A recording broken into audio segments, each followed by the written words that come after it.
हरे कृष्णा। श्री वृंदावन बिहारने नमः।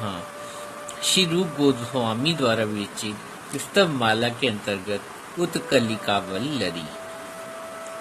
भाष्य का शील बलदेव विद्याभूषण प्रभु सर्वप्रथम मंगलाचरण करते हुए कह रहे, कर्कश चित्त रूपी शिला को संपूर्ण रूप से विगलित कर देने वाली एवं श्री राधा गोविंद के चरण कमलों की सेवा व्रत प्रदान करने वाली ये उत्कलिका वल्लरी जिनसे उत्पन्न हुई है, सेवा व्रत प्रदान करने वाली उन श्री राधा गोविंद के चरण कमलों में मैं कोटि कोटि नमन करता हूँ।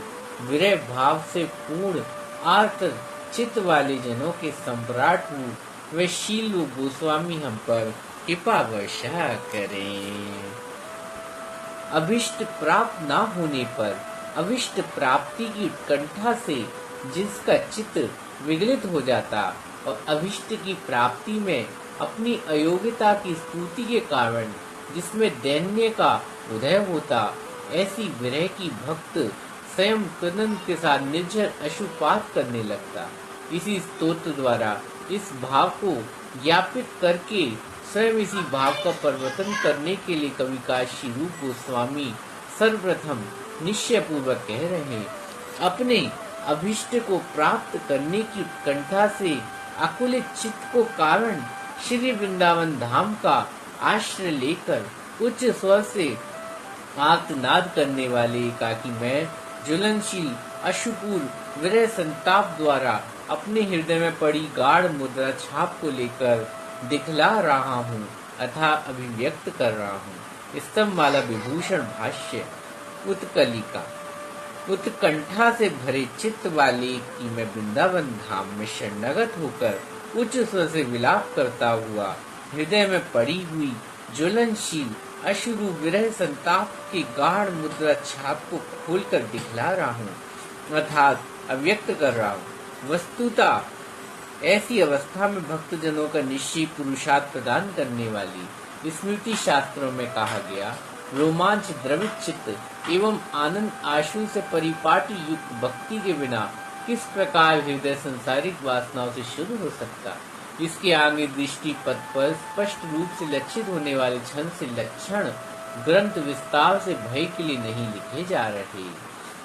अब सर्वप्रथम अपने शरण स्थान श्री वृंदावन धाम से प्रार्थना की जा रही, हे वृंदावन ने इस संसार में तुम्हारी सेवा करने वाले ऐसे कौन जिन्होंने शीघ्र ही परमानंद पद की प्राप्ति ना किया हो।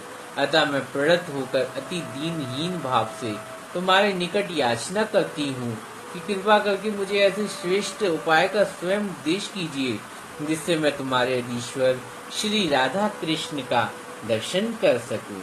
आइए ये पद विषाद सूचक हेमचंद कृतकोश के अनुसार आई शब्द का क्रोध और विषाद दोनों अर्थों में प्रयुक्त होता। हे वृंदावन ने तुम्हारे सेवा परायण ऐसा कौन से व्यक्ति है जो अति शीघ्र परमानंद पद को प्राप्त नहीं हुए, अपितु वे सभी अपिष्य उत पद को प्राप्त हुए।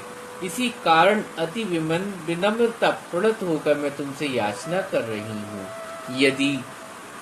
यदि आप कहो तो क्या याचना कर रही हो, इसके लिए कह रही है, तुम मुझ पर कृपा करने के स्वयं मेरे चित्त पर अपने अधीश्वर श्री राधा माधव के दर्शन की श्रेष्ठ विधि का उपदेश करो। तत्पश्चात वृंदावन श्री वृंदा देवी से प्रार्थना की जा रही है, हे वृंदे देवी, श्रुति स्मृति आदि शास्त्र समूह ये गान करते हैं कि तुम्हारे वन अर्थात वृंदावन में सदा ही मुरारी अपनी प्रेयसी के साथ नित्य विहार करते। ये निश्चित रूप से जानकर मैं तुम्हारे चरणों की वंदना करती हूँ और मुझ पर ऐसी कृपा करो जिससे मेरी तृष्णा रूपी वृक्ष शीघ्र श्रेष्ठ रूप से फलवान हो। हरे कृष्णा।